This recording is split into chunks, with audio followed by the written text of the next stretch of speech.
Hi guys, welcome to Keerthi kitchen. ಇವತ್ತಿನ ವಿಡಿಯೋದಲ್ಲಿ ನಾವು ಸೋಯಾ ಕಬಾಬ್ ಮಾಡೋದು ಹೇಗೆ ಅಂತ ನೋಡ್ಕೊಳ್ಳೋಣ. ಸೋಯಾ ಕಬಾಬ್ ಮಾಡೋಕೆ ನಾವು ಸೋಯಾ ಚಂಕ್ಸ್ನ ಸ್ವಲ್ಪ ನೀರಲ್ಲಿ ನೆನೆಸ್ಕೊಂಡು ಅದಕ್ಕೆ ಸ್ವಲ್ಪ ಉಪ್ಪು, ಶುಂಠಿ ಬೆಳ್ಳುಳ್ಳಿ ಪೇಸ್ಟ್ನ ಹಾಕ್ಕೊಂಡು ಮಿಕ್ಸ್ ಮಾಡ್ಕೋಬೇಕು. ಈಗ ಇದನ್ನು ಸಣ್ಣ ಉರಿಯಲ್ಲಿ ಸ್ಟವ್ ಮೇಲೆ ಇಟ್ಬಿಟ್ಟು ಸೋಯಾ ಚಂಕ್ಸ್ ನೀರನ್ನ ಹೀರ್ಕೊಳ್ಳೋ ತನಕ ಬಿಸಿ ಮಾಡ್ಕೋಬೇಕು.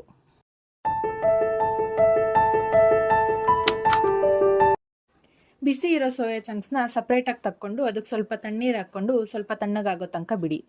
ನಂತರ ಅದರಲ್ಲಿರೋ ಎಕ್ಸ್ಟ್ರಾ ನೀರನ್ನ ಸ್ವಲ್ಪ ಸ್ಕ್ವೀಸ್ ಮಾಡಿಬಿಟ್ಟು ಸೈಡಿಗೆ ಎತ್ತಿಟ್ಕೊಳ್ಳಿ. ಈಗ ಸೋಯಾ ಚಂಕ್ಸ್ನ ಮ್ಯಾರಿನೇಷನ್ ಮಾಡ್ಕೊಳ್ಳೋಣ. ಮ್ಯಾರಿನೇಷನ್ ಮಾಡ್ಕೊಳ್ಳೋಕೆ ನಮಗೆ ಖಾರದ ಪುಡಿ, ಕೊತ್ತಂಬರಿ ಪುಡಿ, ಗರಂ ಮಸಾಲ, ಉಪ್ಪು, ಕಾರ್ನ್ಫ್ಲೋರ್, ಶುಂಠಿ ಬೆಳ್ಳುಳ್ಳಿ ಪೇಸ್ಟ್ ಹಾಕ್ಕೊಂಡು ನೀಟಾಗಿ ಮಿಕ್ಸ್ ಮಾಡ್ಕೊಳ್ಳೋಣ.